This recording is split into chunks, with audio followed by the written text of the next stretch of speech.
y dio fruto, apareció también la cizaña.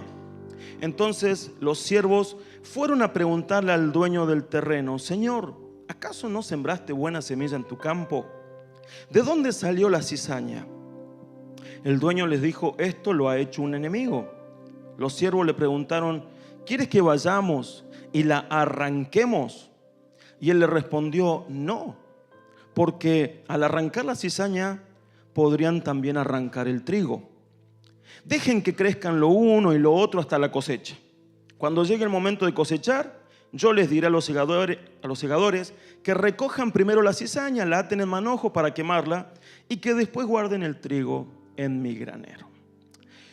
Bien, una parábola que nos habla de cómo es el reino de los cielos.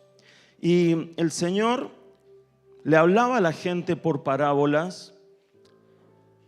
Y saben que a mí me da mucha gracia porque les hablaba por parábolas, pero dice la palabra que les hablaba para que no entiendan. ¿Cómo para que no entiendan? Es verdad. El Señor le dice: yo cumplo con la profecía de Isaías, para que teniendo oídos no oigan, para que viendo no vean, y para que haciéndosela lo más fácil posible no lo entiendan. Porque Él quería que los que entiendan sean los que estén conectados.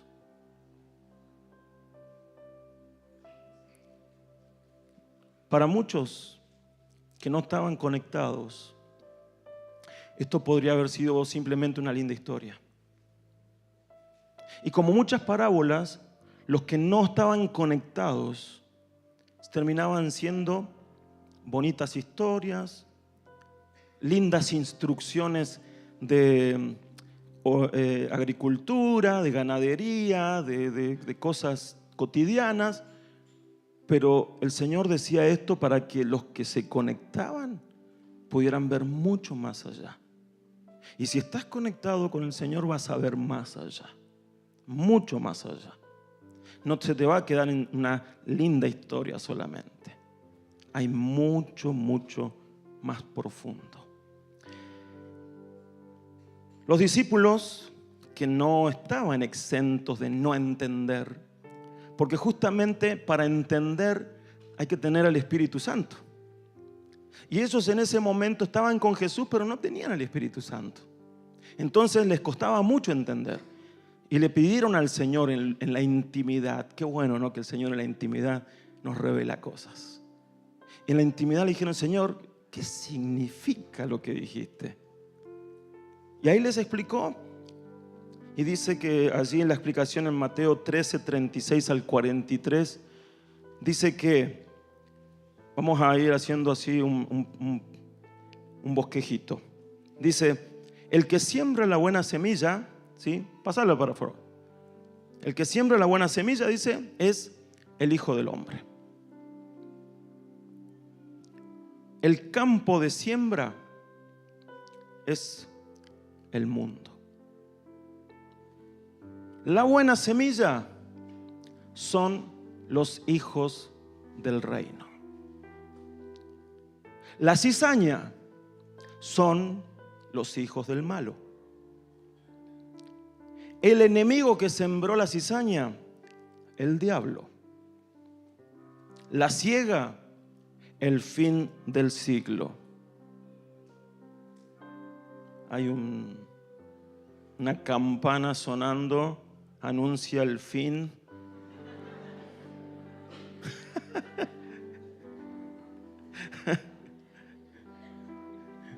Los que están allí en la transmisión no entienden nada, pero acá hay una campana de esas de campanario que sonaba. La siega es el fin del siglo y dice que los segadores son los ángeles. Yo quiero extraer de aquí, hermanos, algunas enseñanzas que tienen que ver con esta parábola. ¿Por qué? Porque hay un título que es el que le da el título a esta prédica que me gusta mucho. En primer lugar, yo quiero decirles que Dios siembra hijos del reino. ¿Sí? Dios siembra hijos del reino. A mí me agrada muchísimo este título. Muchísimo. Porque generalmente Se nos ha dicho que somos, evangélicos o cristianos o, tantos calificativos que llegamos a tener por tener un conocimiento, por pertenecer a una iglesia. Pero Dios dice que vos y yo somos hijos del reino. Hijos del reino. Dios siembra hijos del reino y espera que se cosechen hijos del reino. Los hijos del reino producen más hijos del reino, porque lo que se siembra se cosecha. Esa es una ley que la vamos a estar viendo en toda la parábola, y que lo que se siembra se va a cosechar. Hermanos, nosotros no sembramos evangélicos, no sembramos religiosos, no sembramos místicos. No sembramos nada de eso. Lo que nosotros tenemos que sembrar, porque vos y yo lo somos hijos del reino. ¿Somos evangélicos? Sí, pero como denominación, como una manera de ser conocidos dentro de lo que es el mundo religioso. Pero primeramente somos hijos del reino. Esa es la manera en que Jesús definió a su pueblo, a los hijos del reino. ¿Quiénes son los hijos del reino? Son los que viven bajo el gobierno soberano de Dios.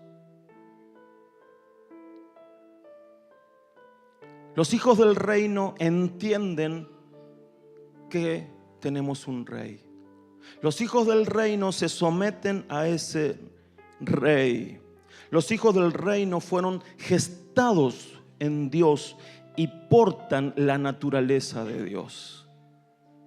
Los hijos del reino saben que no pertenecen a este mundo. Los hijos del reino son los que están conectados por esa obra poderosa de la cruz de la que cantábamos hoy. Están conectados con el cielo. Los hijos del reino saben a dónde van, cuál es su patria. Saben que son solamente peregrinos y extranjeros en este mundo. Los hijos del reino son los que entienden versículos como los siguientes. Romanos 14:17 dice: porque el reino de Dios no es cuestión de comida ni de bebida, sino de justicia, paz y gozo. Y también dice allí en 1 Corintios 4:20: porque el reino de Dios no es cuestión de palabras, sino de poder. Esto es lo que viven los hijos del reino. Si yo en mi vida no vivo la justicia, la paz y el gozo, algo está pasando. Y si en mi vida no hay poder de lo alto, algo está pasando. Porque el reino de Dios es eso. El reino de Dios se manifiesta en justicia, paz y gozo.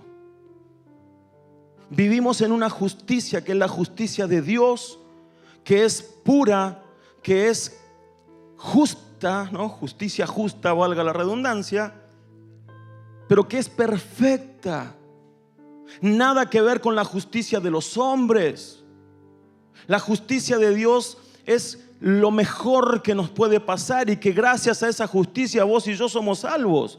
Pero que también tenemos la oportunidad de caminar día a día en esa justicia, y vivimos esa justicia porque el Espíritu Santo está en nosotros. Él ha puesto esa justicia en mi mente, en mi corazón, y entonces yo puedo saber lo que está bien y lo que está mal. Y cuando algo es injusto y le pedimos al juez todopoderoso que haga justicia, entonces la justicia de Dios se manifiesta, y como se hace justicia, viene la paz. Porque cuando hay justicia, hermanos, hay paz. Nuestra sociedad está muy necesitada de paz. Pero ¿saben por qué no hay paz? Porque no hay justicia. no hay justicia, porque hay tanta, pero tanta corrupción, tanta violencia, tanta manifestación de cosas malas propias de la carne, propias del pecado, que hacen que la justicia sea corrompida totalmente. Jueces que sueltan a los ladrones, a los corruptos, a los asesinos, meten en la cárcel a gente que quizás no hizo tanto, pero que también merece un castigo, pero es como que todos merecen un castigo. Uno que se robó la manzana y el otro que se robó 50 millones de dólares, los dos merecen castigo. Pero a veces pareciera que el que se robó la manzana merece más castigo. Gente que sueltan a los asesinos y meten en la cárcel a los inocentes. A lo bueno llaman malo y a lo malo llaman bueno. Por eso nuestra Argentina necesita una iglesia que clame por justicia, porque necesita paz. Y cuando hay paz en tu vida, cuando hay paz en tu familia, cuando hay paz en tu entorno, es inevitable que va a haber gozo, el gozo de Dios, el gozo del Espíritu. Eso es del reino de Dios. Pero también ahí en Corintios leímos que dice: el reino de Dios no es cuestión de palabras solamente. Pablo, cuando fue justamente a los Corintios, en el capítulo 2 les dice: yo me presenté a ustedes, pero no me presenté, dice, con palabras elocuentes de humana sabiduría, sino con manifestaciones del Espíritu Santo y poder. Porque eso es el reino. Hermano, una religión, sí, puede ser organizada, puede ser muy linda, con mucha enseñanza y mucha educación, pero es solamente religión. Nosotros pertenecemos a un reino. Pertenecemos a un reino que es un reino de poder, un reino sobrenatural, un reino que puede transformar a las personas, que las puede sanar, que las puede restaurar, que las puede liberar. Un reino que realmente les da a sus vidas sentido, propósito y destino. Ese es el reino de Dios. En una religión no vas a encontrar eso. Por eso nosotros tenemos que ser identificados como aquellos que vivimos en ese reino. Y no solamente vivimos, somos hijos del reino. ¿Cuántos hijos del reino hay acá? Ahí en casa, ¿cuántos hijos del reino hay? Levante la mano. No lo vemos, pero que levante la mano. Hermanos, a mí me encanta esta expresión, ser hijos del reino, y quiero que comiences a creértelo. O sea, empezá a declarar cada día: soy un hijo del reino, soy un hijo del reino, soy una hija del reino de un Dios todopoderoso que es mi papá, de ese Dios que mandó a la cruz a su hijo para que yo sea su hijo. Soy un hijo, una hija del reino. ¿Saben qué, hermanos? El primer punto que estamos tratando, que es dice que Dios siembra hijos del reino, no siembra religiosos, no siembra evangélicos. ¿Querés que te siembre? ¿Querés que te siembre? ¿Sabe qué significa que Dios te siembre? Que Él te va a poner en un lugar para que fructifiques. Pero primero tenés que ser. Para que Dios te siembre, primero tenés que ser. Ser.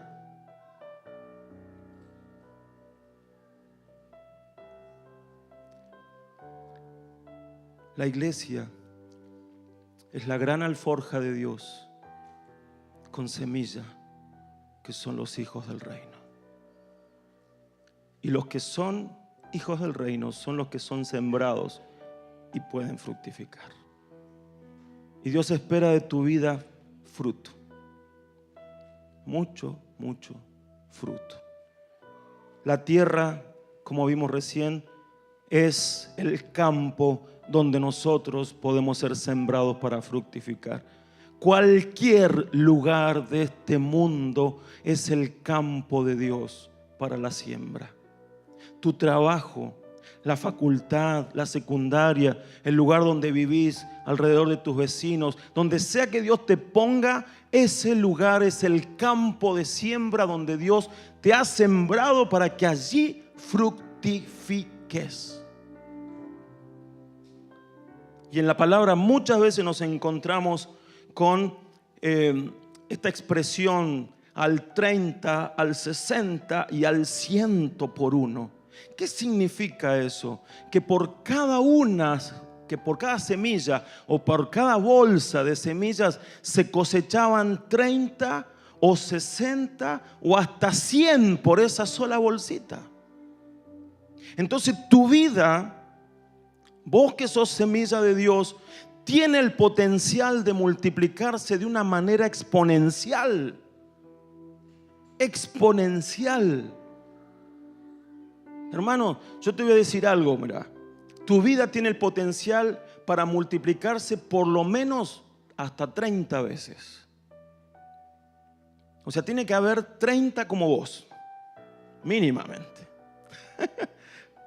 Pero bien, ¿no?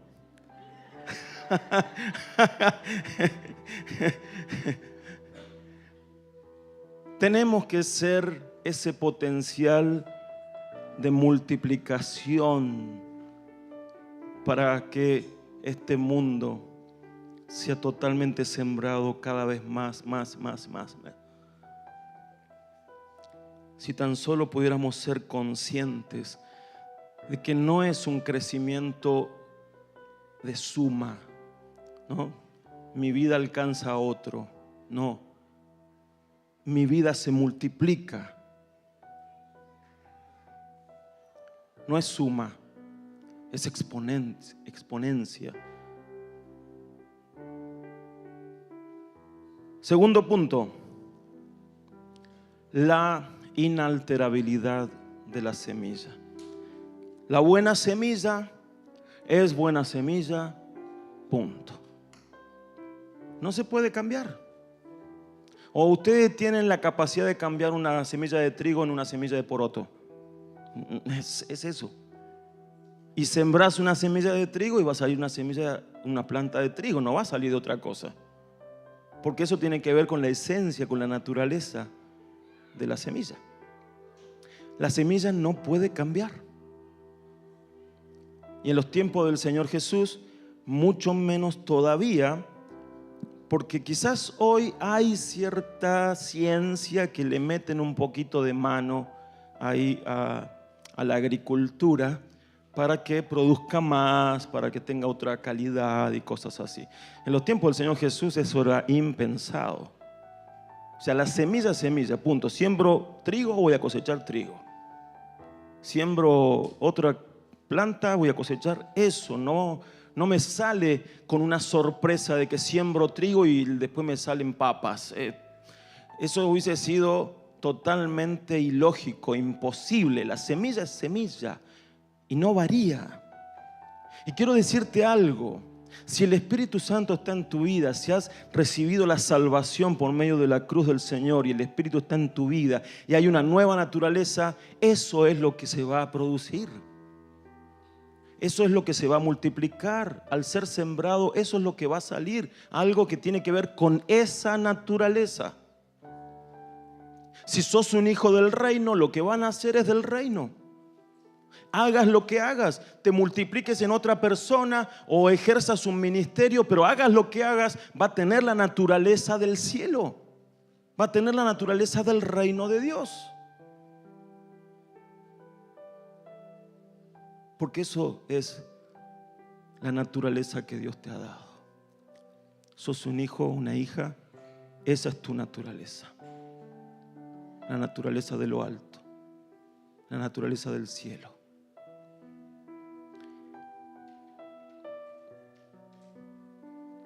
Nótese que el diablo no adultera la semilla porque no la puede adulterar. Cuando el Señor ha venido a tu vida, sí, vamos a tener ataques y vamos a tener luchas y todas esas cosas. Pero ¿sabes qué, hermano? Hermana, si hay algo que el diablo no puede hacer, es ya cambiar lo que Dios hizo en vos. No te va a poder cambiar. Lo que Dios puso en tu vida, la naturaleza que hizo nacer en tu vida, ya no va a cambiar. Ni vos la podés cambiar.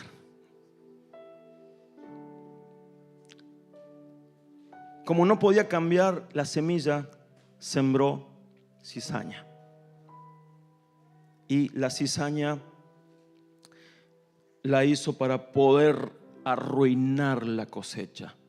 Porque justamente, como lo vamos a ver después, es muy parecida al trigo. El diablo trata de arruinar la cosecha con malas semillas, sembrándola junto con la buena. No te sorprendas que tengas que muchas veces convivir con gente que pareces trigo, que parecen hijos del reino, pero que no lo son. No te sorprendas de eso, porque es el diablo que actúa. Porque el diablo sabe dónde Dios te siembra. Entonces, para arruinar la cosecha potencial que hay ahí, va a ponerse su cizaña. Pero eso no te tiene que desanimar, porque si Dios te sembró en un lugar, ahí vas a fructificar, a pesar de que el enemigo siembre lo que quiera sembrar. Si Dios te puso en un lugar, es un lugar para fructificar.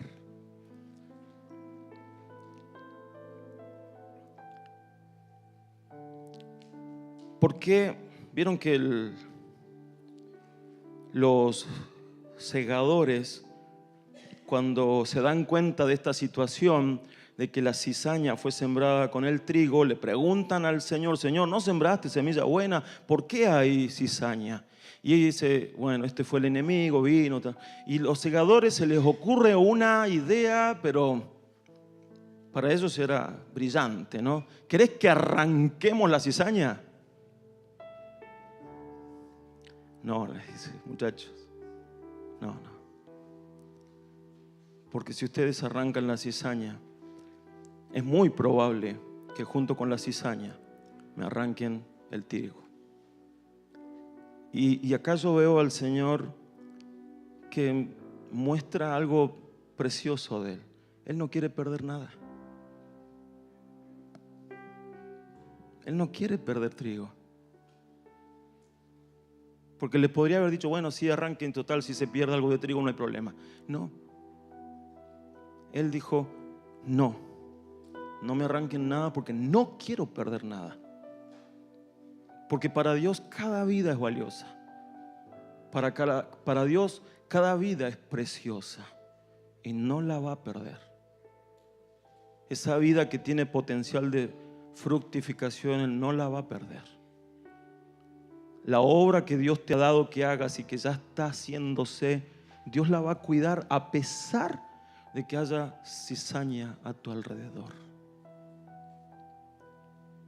Lo que Dios te ha dado para hacer, Él mismo lo va a cuidar a pesar de que haya cizaña a tu alrededor.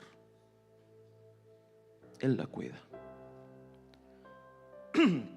Si eres hijo del reino, entonces tu naturaleza no va a cambiar, no puede cambiar. Si eres hijo del reino, no importa el lugar en el que estés sembrado, no podés cambiar por tu entorno. Vieron que a veces decimos: bueno, pero si todos lo hacen, yo también termino haciéndolo. No. Porque estoy seguro que si sos un hijo de Dios, un hijo del reino, no te va a dar lo mismo hacer lo que hacen los demás. No te da lo mismo. Quizás en otro tiempo, sí, no, eso participabas, tirabas la chancleta y venga que venga. Pero ahora, como sos un hijo del reino, no te da lo mismo. Si todos fuman, vos ya no te atrae. Si todos hacen esto, miran lo que no hay que mirar, vos no querés participar. Hay algo que vaya en contra porque tu naturaleza cambió. Porque ahora tu naturaleza pertenece a otra realidad. Porque ahora tu naturaleza corresponde a la naturaleza de lo alto, del cielo. Y entonces ya no te da lo mismo. No cambias. No vas a cambiar. Somos semillas que nos transformamos en plantas para llevar a la madurez a otras semillas nacidas de nosotros. Miren, Dios me siembra, ¿sí? Vos, te siembra a vos, en un lugar, sea donde sea. Pero allí sembrado, y como dice la palabra del Señor Jesús, dice, todo grano que cae a tierra muere primero y luego comienza a salir, a fructificar. ¿Qué son los frutos? Otras personas. Otras personas que Dios permite que con tu ministerio, con tu predicación, ellas también conozcan al Señor y van a ser grano de tus espigas que ahora vos sos la planta.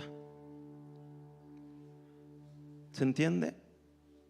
En un momento fuiste grano, semilla, pero cuando ya caíste a tierra, fuiste sembrado, salió la planta y ahora tenés espigas, varias, y esas espigas tienen granitos que están verdes, que hay que cuidarlos y que algún día van a llegar a madurez también. Pero como planta ahora vos tenés la responsabilidad sobre esos granitos de trigo. Toda semilla tiene un gran potencial de fructificación, siempre y cuando madure.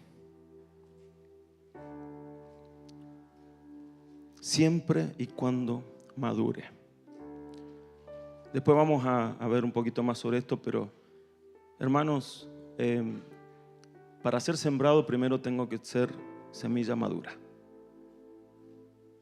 Nadie siembra semilla verde. Y hay una historia muy interesante, quiero pasarla rapidito, pero es la historia de José. Y me gusta mucho esto que Dios me habló esta semana, los que estamos haciendo, y estuvimos leyendo allí la Biblia en el plan de lectura, leímos la historia de José, luego la estamos leyendo, y me gustó muchísimo esto con lo que Dios me habló, y que fue parte de lo que era preparar este mensaje. Génesis 41 del 50 al 52 dice, antes de que llegara el primer año de hambre, recuerdan que el faraón había tenido un sueño, José se lo interpreta, van a ser 7 años de mucha hambre, de mucha abundancia, y después van a venir 7 años de mucha hambre. Y dice, antes que llegara el primer año de hambre, y José había sido puesto como gobernador de Egipto, ¿sí? Antes que llegara el primer año de hambre, le nacieron a José 2 hijos, los cuales le dio a Senat, la hija de Potifera, el sacerdote de On. Al primogénito le puso por nombre Manasés, porque dijo, Dios me ha hecho olvidar todos mis sufrimientos y toda la casa de mi padre. Y al segundo le puso por nombre Efraín, porque dijo, Dios me hizo fructificar en la tierra de mi aflicción. Y yo veo en José, un hijo del reino que fue sembrado, que tuvo que pasar por un proceso de maduración tremendo, que no sé si muchos estaríamos dispuestos a pasar por todo lo que pasó a José. Pero me encanta cómo él marca lo que Dios hizo en su vida en el nombre de sus hijos. Porque al primero, a Manasés, le puso Dios, o sea, Manasés, que significa Dios me hizo olvidar. Eso significa Manasés. ¿Y qué significa Dios me hizo olvidar aquí? Dice, Dios me hizo olvidar mis sufrimientos. Eso significa que todo lo que él había vivido, sabemos la historia de haber sido vendido, maltratado, haber sido acusado injustamente, terminar en la cárcel, haber sido olvidado en la cárcel. Todo ese sufrimiento que vivió por un espacio de quizás 15 años, dice, Dios me lo hizo olvidar. Lo dejó atrás. Es lo que Pablo dice, dejando atrás mi pasado, me extiendo al futuro.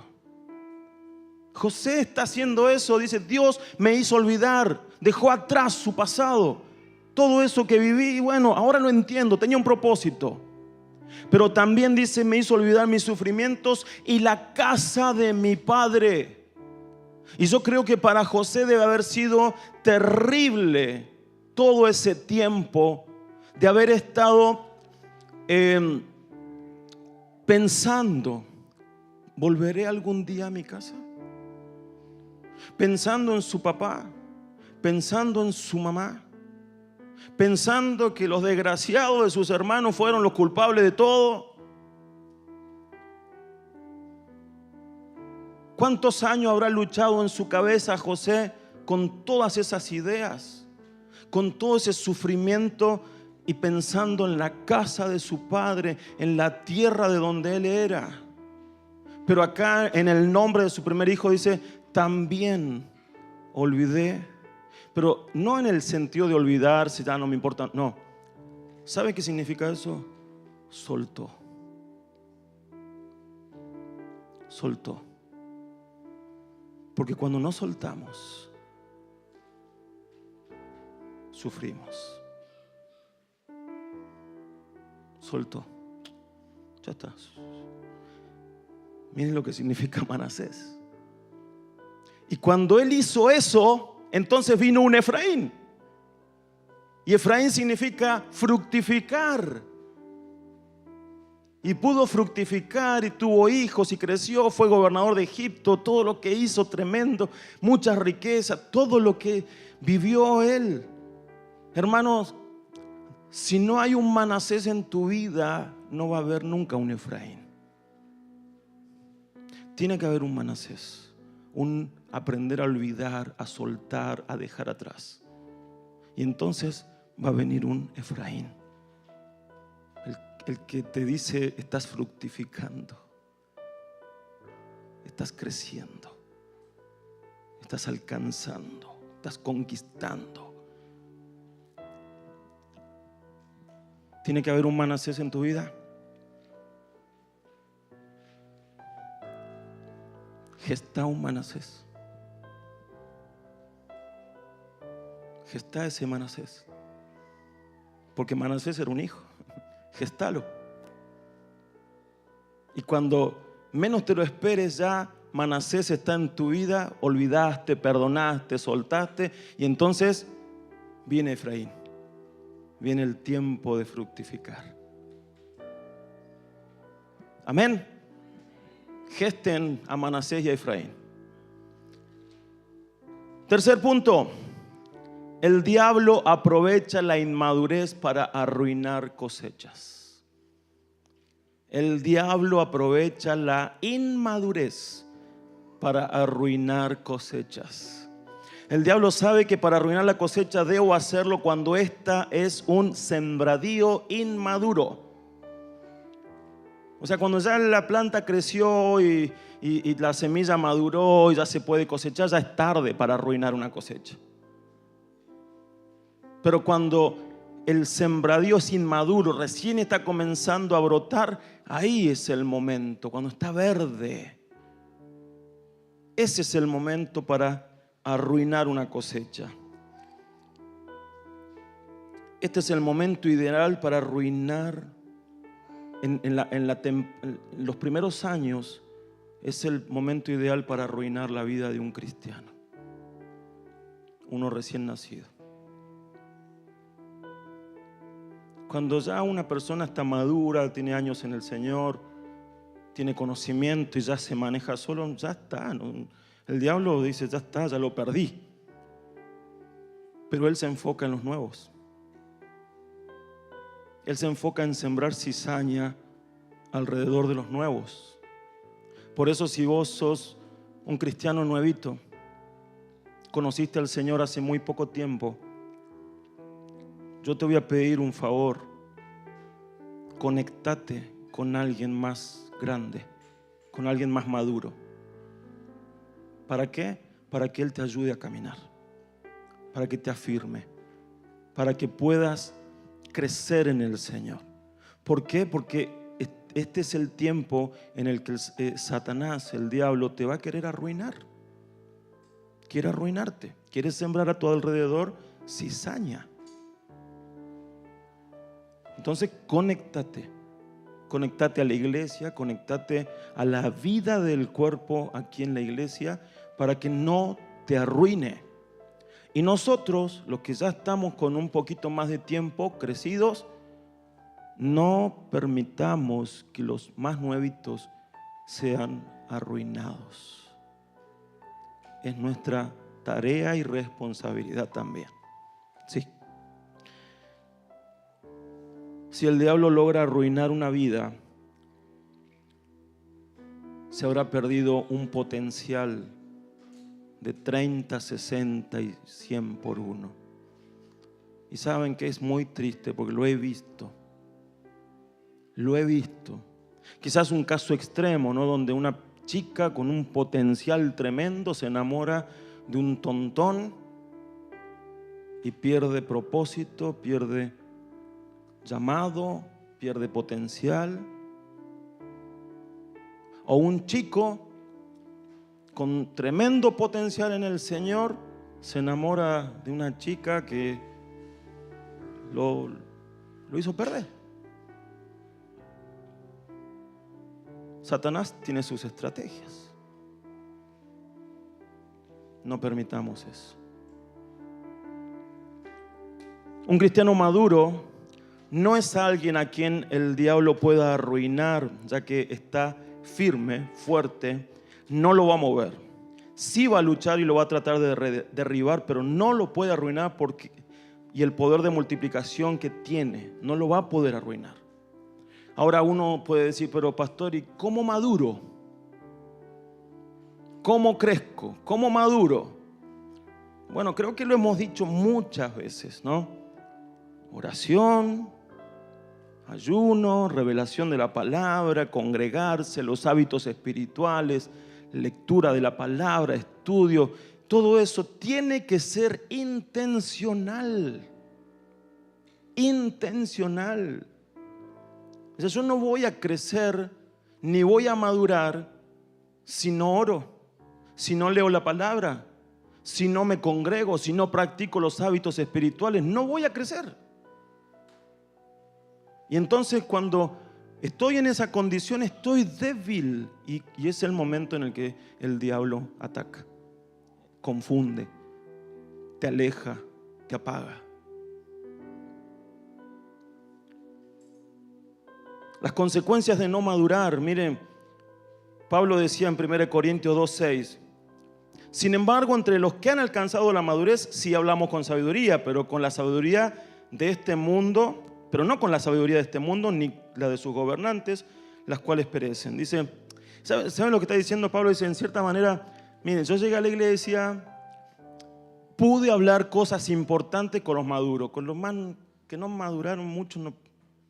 Le tiré algo, pero no le pude hablar muchas cosas profundas. No le pude dar una revelación, ¿no? Porque no tenían la madurez para entenderlo. Y cuando no maduramos, hermanos, hay revelación de parte de Dios que te la perdés. Hay cosas que Dios está haciendo y te las perdés, no las entendés. Pero no es porque Dios está haciendo algo raro, es porque vos no maduraste para entenderlo. Dios quiere una iglesia madura. A una iglesia madura le revela, pone principios y cosas, palabras tremendas y la iglesia va a responder. Pero cuando no hay madurez, mucho de lo que Dios diga, los inmaduros se lo van a perder.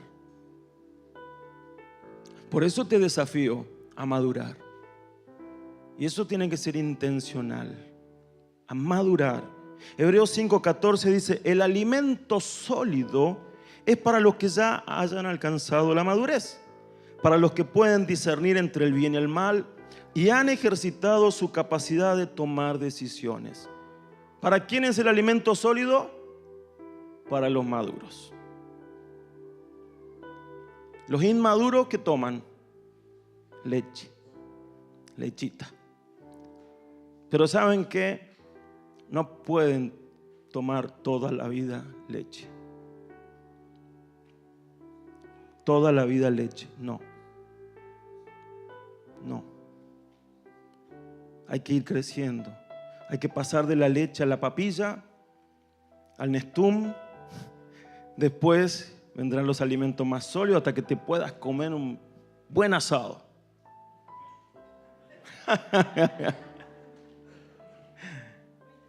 Dios quiere eso. No te quedes tomando leche toda la vida. Avanzá a comer, porque cuando te salgan dientes no son para que sigas tomando leche. Los dientes son para comer ya. Imagínense que alguno lo alimentáramos a leche solamente y empieza a perder. La leche llega a un momento en que ya no alimenta. Ya no alimenta. Necesitas algo sólido y ahí es donde tenemos que madurar. Último punto. 4. La madurez hace la diferencia. La madurez hace la diferencia. El trigo se diferencia de la cizaña cuando madura y da frutos. Mira, poneme la siguiente. No hay siguiente.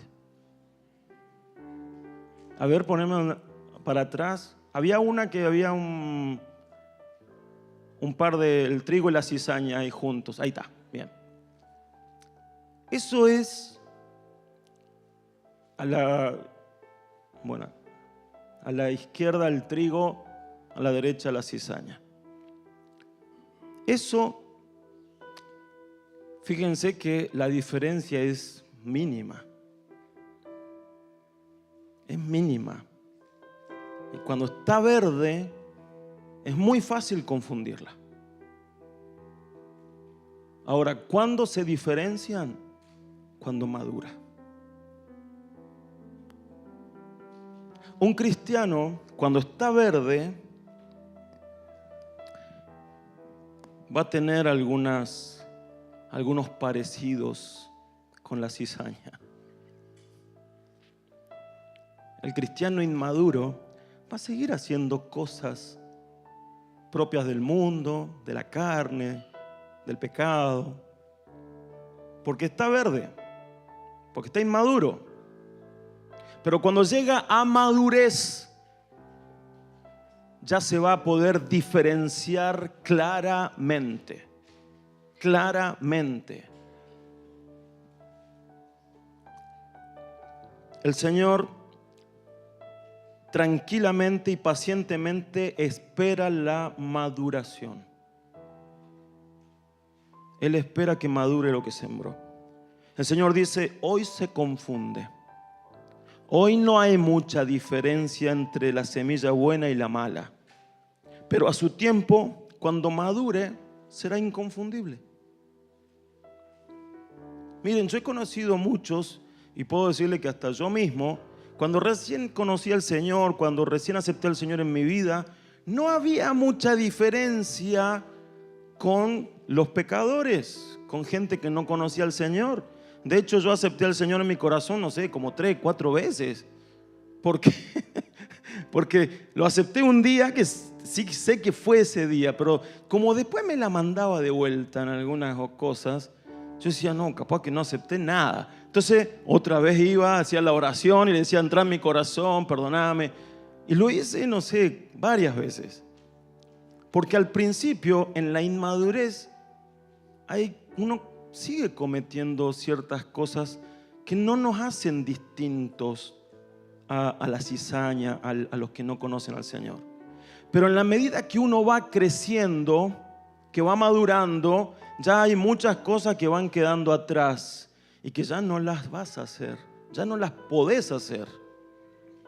Por eso el apóstol Juan dice que el que es nacido de Dios no puede pecar, no practica el pecado, porque ha desarrollado su naturaleza divina, la naturaleza de Dios en su vida. Entonces no puede, dice, no practica el pecado.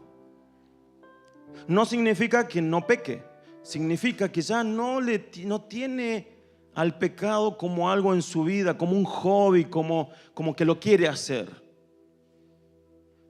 Cuando nosotros hemos madurado en el Señor, si pecamos, nos duele.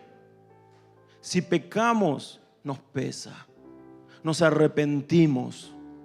Si pecamos, decimos, no, yo no quiero seguir así. Inmediatamente vamos, nos arrodillamos, le pedimos perdón al Señor, que nos restaure, que nos libere, que nos perdone. Por eso ahí está la gran diferencia de la madurez y la inmadurez, o el que no conoce al Señor.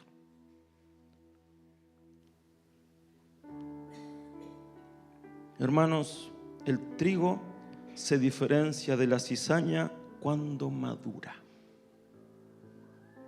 Cuando madura. Así como también se diferencia de los hermanos que no quieren madurar.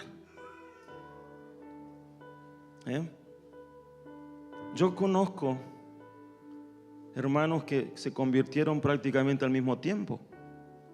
Y hay gente que empezó a crecer de una manera y otros que se quedaron. Tuvieron las mismas oportunidades, tuvieron las mismas capacidades, pero uno creció y el otro no. ¿Qué pasó? No quiso. Y es triste ver cómo unos van creciendo con todo y otros se van quedando, no maduran. Y la iglesia necesita cristianos maduros, porque son los cristianos maduros los que pueden ser sembrados. Son los hijos del reino maduros los que pueden ser sembrados. Si yo voy a una planta de trigo verde, arranco el trigo, voy a un pozo, la entierro ahí y espero a que algo salga, no va a salir nada, porque lo que sembré estaba verde, estaba inmaduro, y de algo inmaduro nunca va a salir nada. Lo verde, lo inmaduro, nunca va a fructificar. Es una ley natural. O sea, nosotros podemos tener, por ejemplo, los niños, hasta que no se desarrollan, no pueden concebir un hijo. Un árbol, hasta que no crece hasta cierto punto, un árbol frutal, y madura, no puede dar un fruto. La madurez es lo que me hace fructificar. Si no maduro, no voy a dar fruto. Y yo creo que todos aquí queremos dar fruto, ¿verdad? ¿Todos? ¿Cuántos quieren dar fruto? Amén. Cierro con esto. Tu vida es un saco de trigo para ser sembrado. ¿Sí? Ahora vos tenés dos opciones para hacer con tu vida. Una es ir a un campo y sembrar. Y luego de un tiempo, al final de la cosecha, por eso que sembraste, vas a cosechar 30, 60 y hasta 100 por uno. Eso es tu vida. La otra opción es que agarres ese saco de trigo, lo lleves a un molino, lo hagas harina y te comas la harina y te quedes sin nada.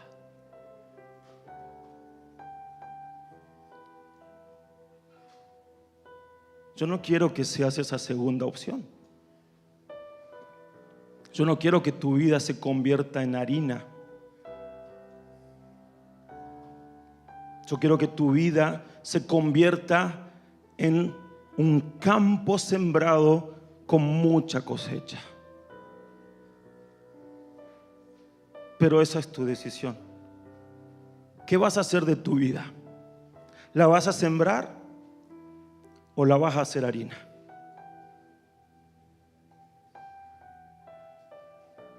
Harina, capaz que vas a aprovecharla un tiempito. Y capaz que algún otro va a aprovecharlo un tiempito. Pero hay un día que se termina. En cambio, si la sembras, puedes cosechar mínimamente 30. De esas 30, podés tomar unas 10 para hacer harina y otras 20 las volvés a sembrar y vas a tener mucho más todavía.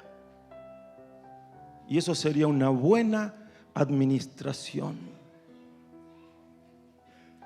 No hagas harina con tu vida, sembrala. Sé un hijo del reino. Póngase de pie.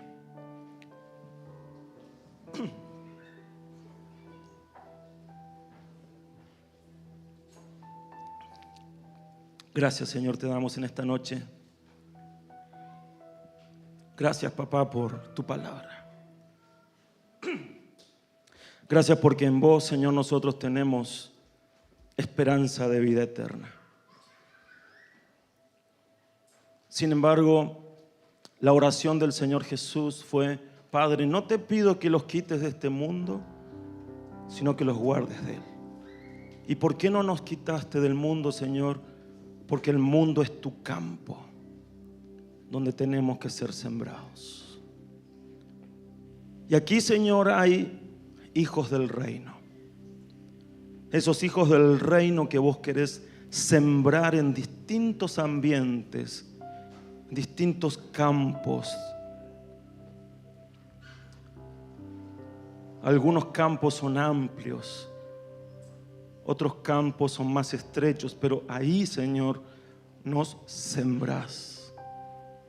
Algunos campos son más favorables y otros no tanto, pero ahí nos sembrás.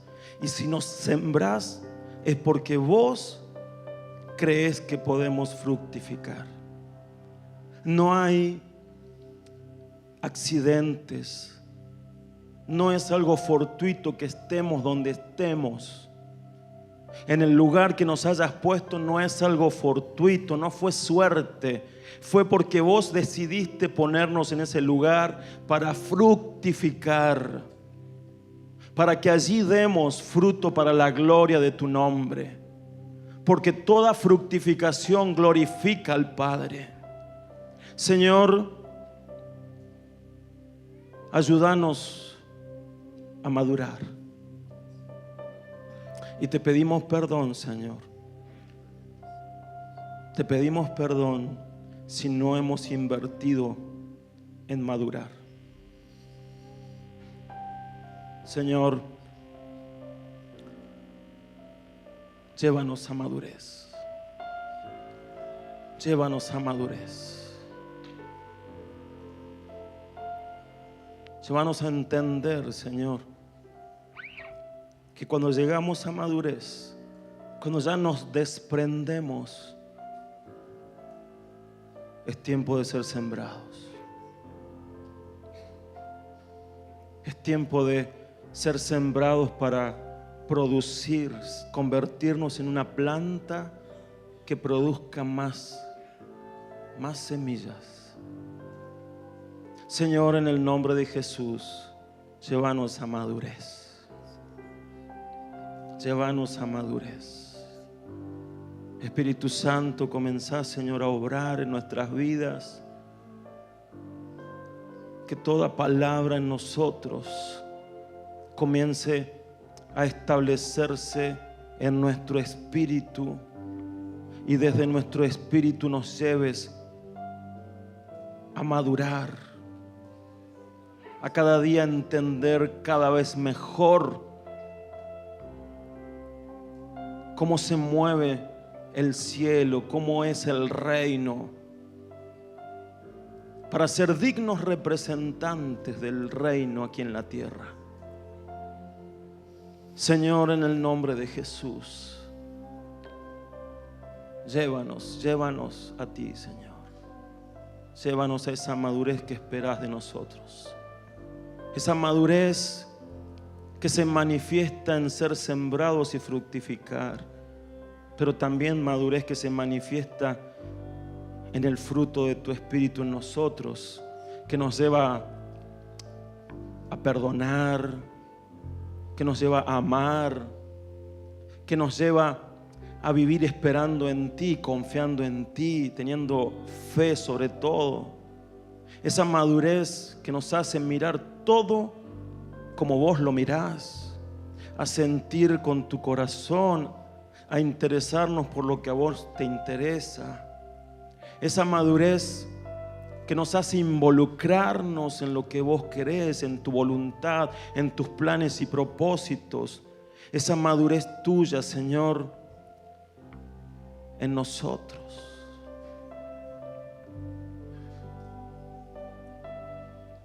Llévanos a madurez. Porque, Señor, cuando maduremos, la cizaña será quitada del lado nuestro. En madurez ya no va a haber ninguna confusión. Cuando somos maduros, nadie te va a confundir con cizaña. Llévanos a madurez, Señor. Llévanos. Habla ahí con papá, habla con el Señor. En lo que te habló en esta noche, comenzá a pedirle que el Espíritu comience a sellar esta palabra en tu corazón.